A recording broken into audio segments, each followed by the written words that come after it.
Hi friends, welcome to English Study Point. Today in this video lecture, I am going to discuss another work by Edgar Allan Poe titled as The Cask of Amontillado. The Cask of Amontillado is a short story by Edgar Allan Poe which was first published in the year 1846. This story takes place in an unnamed European city during the carnival session and tells about narrator whose name is Montresor as he tried to seek revenge on his acquaintance whose name is Fortunato.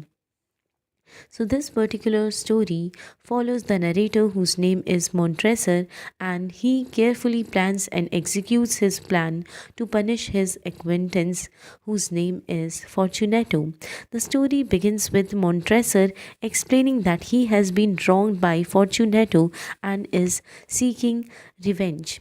Here, Montresor has been deeply wronged by Fortunato and seeks revenge on him, although the specific offense is never explicitly revealed.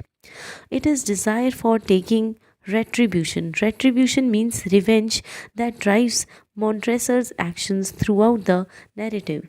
So here he claims to desire to take revenge rather than give mere punishment.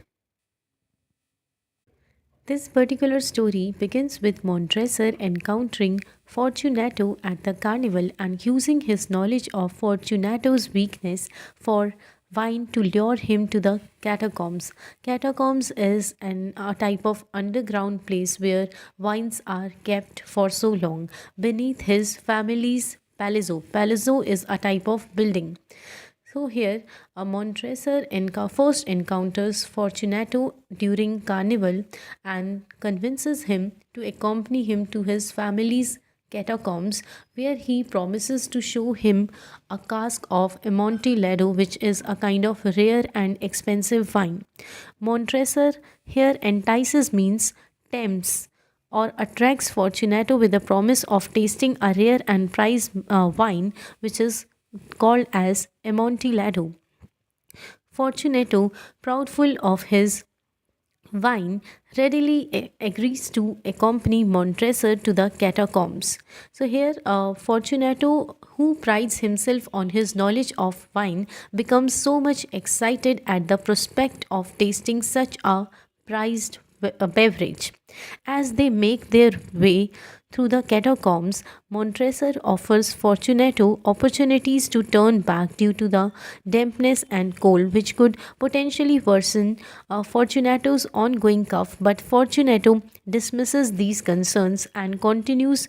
He is very much eager to sample the Amontillado, which is a kind of wine.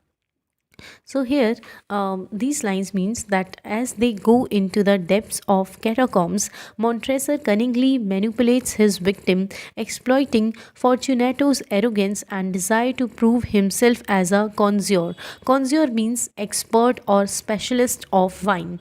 So Montresor here subtly plays on Fortunato's fear of being seen as inferior, using the damp and cold conditions as a way to test his resilience. Fortunato dismisses these concerns and he is very much determined to reach the elusive Amontillado. They reach a remote section of the catacombs. Montresor chains Fortunato to the wall, ensuring his prey cannot escape. At this moment that Montresor reveals his true intentions and the depths of his vindictiveness. What we notice here is upon reaching a dank and remote section of the catacombs, Montresor chains Fortunato to the wall, rendering him unable to escape. Montresor then reveals that this is the culmination of his plan for revenge. The narrator methodically begins to build a wall, slowly and deliberately sealing Fortunato behind it. So he here now proceeds to build a brick wall slowly and meticulously, sealing Fortunato behind it. Fortunato, initially confused and thinking this is a joke, eventually realizes the gravity of the situation. As Montresor progresses, Fortunato's initial confusion turns to horror and desperation, pleading for mercy. Montresor, unaffected by these pleas, relies in his relishes in his control and the success of his revenge. Eventually, Fortunato's cries subside into silence, leaving Montresor alone with his satisfaction. So he here boasts that no one has discovered the remains of Fortunato in the catacombs since then, emphasizing his meticulous planning and execution. Montresor here expresses no remorse for his actions. He is unaffected by the weight of his revenge.